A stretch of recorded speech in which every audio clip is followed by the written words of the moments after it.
नमस्कार, मैं हूं दिव्या और आप देख रहे हैं आंखें न्यूज 24। आइए सबसे पहले नजर डालते हैं आज के मुख्य समाचारों पर।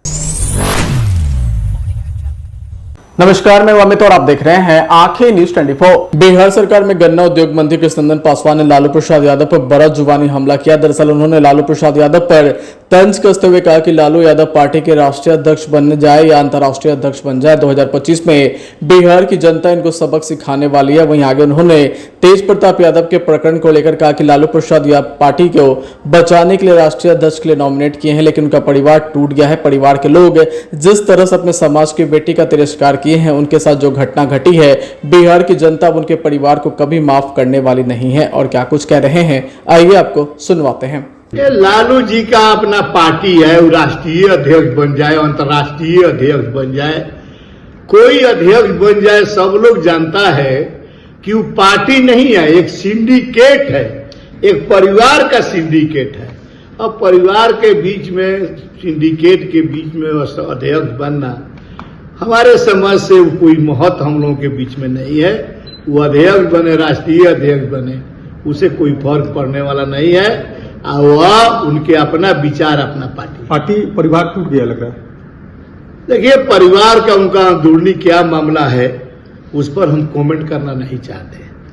आप सभी देख रहे हैं, बिहार देख रही है, देश देख रही है, ये क्या अंदरूनी मामला है और किस तरह लालू परिवार ने महिलाओं का अपमान किया। हाय हाय हाय, शर्म आनी चाहिए लालू यादव को परिवार को। और किस मुंह से महिलाओं से वह वोट मांगने जाएंगे कि शादीशुदा उनका बेटा हिंदू रीति रिवाज से मांग में सिंदूर लगाया, फेरा लगाया, सब कुछ किया और उसको छोड़कर दूसरी शादी रचाया। और लालू यादव, उनके परिपत्नी और उनके छोटे बेटा इस ड्रामा को दरकिनार कर। नमस्कार, मैं अमित और आप देख रहे हैं आंखें न्यूज 24। बिहार के खगड़िया जिले में निर्मित अत्याधुनिक साइलो गोदाम का उद्घाटन सोमवार को केंद्रीय उपभोक्ता मामले, खाद्य और सार्वजनिक वितरण तथा नवीन और नवीनीकरण ऊर्जा मंत्री प्रहलाद जोशी ने क्या। बता दें कि इस अवसर पर जनसभा को संबोधित करते हुए मंत्री प्रहलाद जोशी ने कहा कि इस साइलो गोदाम का कुल क्षमता 50,000 मीट्रिक टन है। साथ ही साथ इस तरह के साइलो गोदाम के निर्माण से कम जगह में अनाज भंडारण बेहतरीन तरीके से संभव हो पाता है। इसके अतिरिक्त अनाज की सुरक्षा व अत्याधुनिक यंत्रों के उपयोग से कई गुना बढ़ जाती है। इस तरह के गोदाम प्रधानमंत्री की आकांक्षा के अनुरूप है। उन्होंने संबद्ध अधिकारियों को समयबद्ध तरीके से गोदाम के सफल निर्माण के लिए बधाई दिया। वहीं उद्घाटन समारोह के अवसर पर प्रहलाद जोशी ने कहा कि यह साइलो पूरी तरह से यंत्रीकृत तथा स्टील से निर्मित है, जिसमें कम जगह में अधिक अनाज संग्रहित किया जा सकता है। उन्होंने बताया कि सुविधा में भंडारण के दौरान अनाज खराब नहीं होगा तथा इसमें स्टोरेज लॉस में कमी आएगी। इस अवसर पर केंद्रीय मंत्री प्रहलाद जोशी ने इस बात का उल्लेख भी किया कि इस तरह के साइलो गोदाम के निर्माण की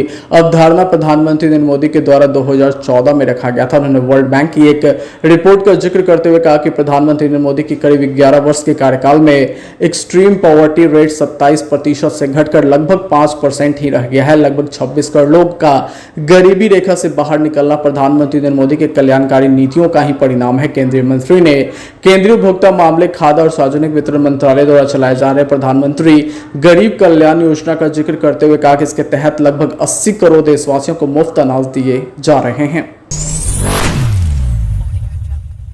नमस्कार, मैं अमित और आप देख रहे हैं आंखें न्यूज 24। जनसुराज पार्टी के सूत्रधार प्रशांत किशोर ने रविवार को रोहतास के करगहर विधानसभा क्षेत्र के जगजीवन मैदान में आयोजित एक विशाल जनसभा को संबोधित करते हुए 3 बड़े वादे किए। उन्होंने स्पष्ट कहा कि अगर बिहार में उनकी सरकार बनी तो 1 साल के भीतर राज्य से बाहर काम करने वाले मजदूरों को बिहार में ही 10 से 12 हजार रुपए की मासिक की आमदनी वाला रोजगार उपलब्ध कराया जाएगा। ये वादा उन लाखों बिहारी परिवारों के लिए उम्मीद की किरण है जिनके सदस्य रोजगार की तलाश में दूसरे राज्यों में पलायन करते हैं। दरअसल प्रशांत किशोर ने वृद्धजनों हितों को ध्यान में रखते हुए घोषणा किया कि वृद्धा पेंशन को वर्तमान 400 रुपए से बढ़ाकर सीधे 2,000 रुपए प्रति माह किया जाएगा। अगर हमारी सरकार बनती है तो ये कदम वरिष्ठ नागरिकों के जीवन को आर्थिक रूप से सशक्त बनाने में भी मददगार होगा। उनके अनुसार सामाजिक सुरक्षा और सम्मान के लिए जरूरी है कि बुजुर्गों को आत्मनिर्भरता का अनुभव हो। शिक्षा के क्षेत्र में भी प्रशांत किशोर ने बड़ा ऐलान किया। उन्होंने कहा कि जब तक सरकारी स्कूलों की गुणवत्ता में सुधार नहीं आता तब तक तक 15 वर्ष से कम उम्र के बच्चों की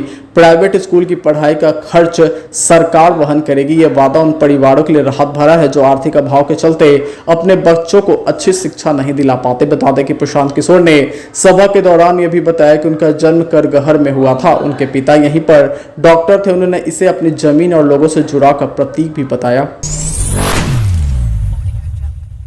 नमस्कार, मैं अमित और आप देख रहे हैं आंखें न्यूज 24। राष्ट्रीय जनता दल यानी राजद के सुप्रीमो लालू प्रसाद यादव के 13वीं बार पार्टी के राष्ट्रीय अध्यक्ष बनने पर सियासी घमासान तेज हो गया। दरअसल केंद्रीय गृह राज्य मंत्री नित्यानंद राय और बिहार के उप मुख्यमंत्री सम्राट चौधरी ने राजद लालू परिवार पर जमकर हमला बोला। दरअसल दोनों नेताओं ने राजद पर वंशवाद और परिवारवाद को बढ़ावा देने का भी आरोप लगाया और कहा कि पार्टी केवल लालू परिवार की जागीर बनकर रह गई है। वहीं केंद्रीय गृह राज्य मंत्री नित्यानंद राय ने लालू यादव के नामांकन पर तीखी प्रतिक्रिया देते हुए कहा कि राजद ने एक बार फिर वंशवाद और परिवारवाद को चरितार्थ किया है। उन्होंने साफ शब्दों में कहा कि राष्ट्रीय जनता दल का मतलब ही केवल लालू परिवार है। नित्यानंद राय ने सवाल उठाया कि पिछले 28 वर्षों से जब से राजद पार्टी की स्थापना हुई है तब से एक ही व्यक्ति राष्ट्रीय अध्यक्ष होता है, ये कैसे दर्शाता है। उन्होंने आगे कहा कि यह सत्य है कि राजद में किसी की हिम्मत नहीं कि कोई दलित, पिछड़ा, तिपिछड़ा या कोई अन्य अपनी दावेदारी भी करे। नित्यानंद राय ने दावा किया कि राजद का राष्ट्रीय अध्यक्ष जब भी बनेगा लालू परिवार का ही बनेगा। उन्होंने राजद को एक परिवार की कंपनी बताते हुए कहा कि यहाँ हर लोग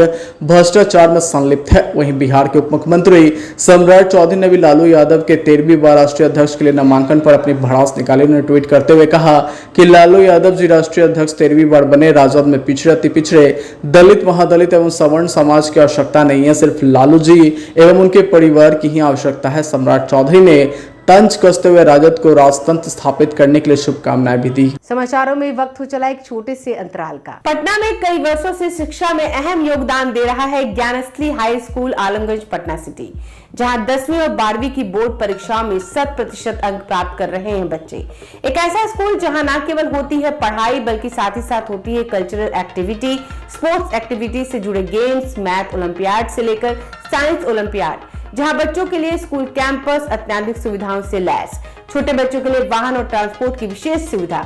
तो देर किस बात की, आज ही कराएं अपना नामांकन Gyansthali high school Alamganj Patna city में, जहां नामांकन की प्रक्रिया जारी है। संपर्क करें पुलिस चौकी Alamganj main road near Alamganj थाना पटना बिहार 800007।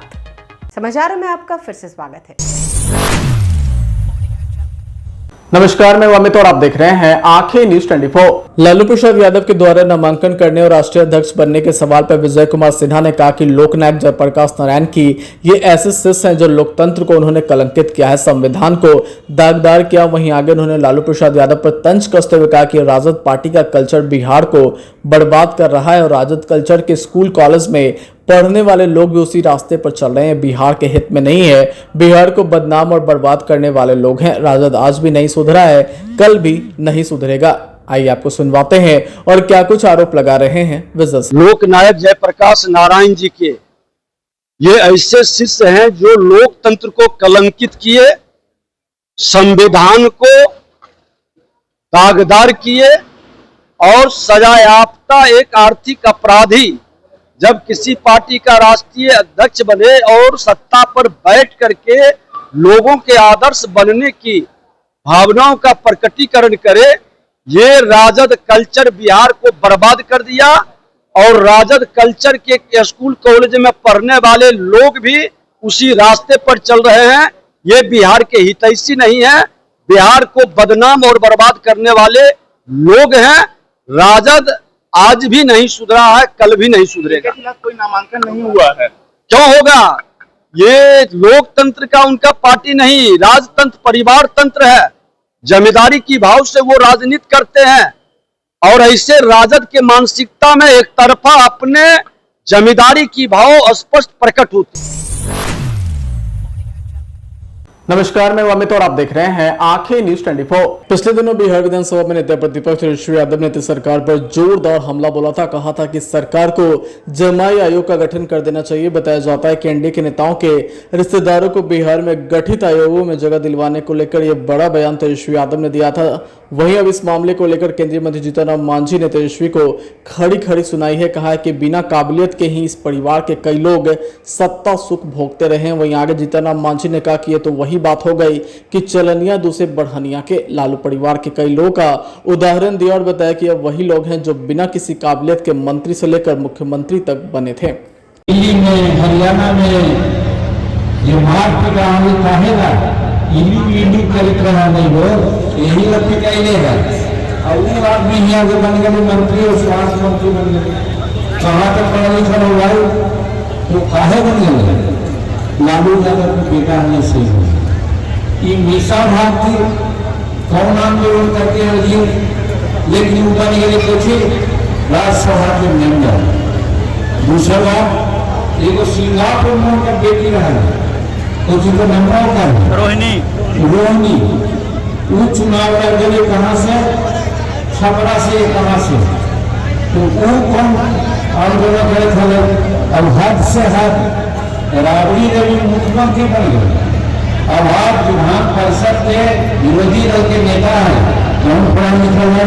तो इतना दर्जन भर अपन परिवार के वो बना दे के कई भाई भतीजा बात, बेटी बात न हो। और मीसा के जो मरदाना है आज भी घर जमाइए रहा है, मोहम्मद जमाल घर जमाइए नहीं रहा है, वो बनेने होने रहा है, काले रहे आज घर जमाई बन रहे हैं।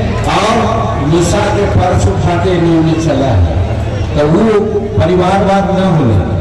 तो कहे का मतलब चलनिया दूसरे बढ़निया के कहे कि तो जब जलन हो तो चलनी में देखे कौन हजार बच्चे है, तो वो ना देखे, वो ना देखे हमारी के। कहने का मतलब ये है कि पूरा खराई करके आज राजनीति कर है।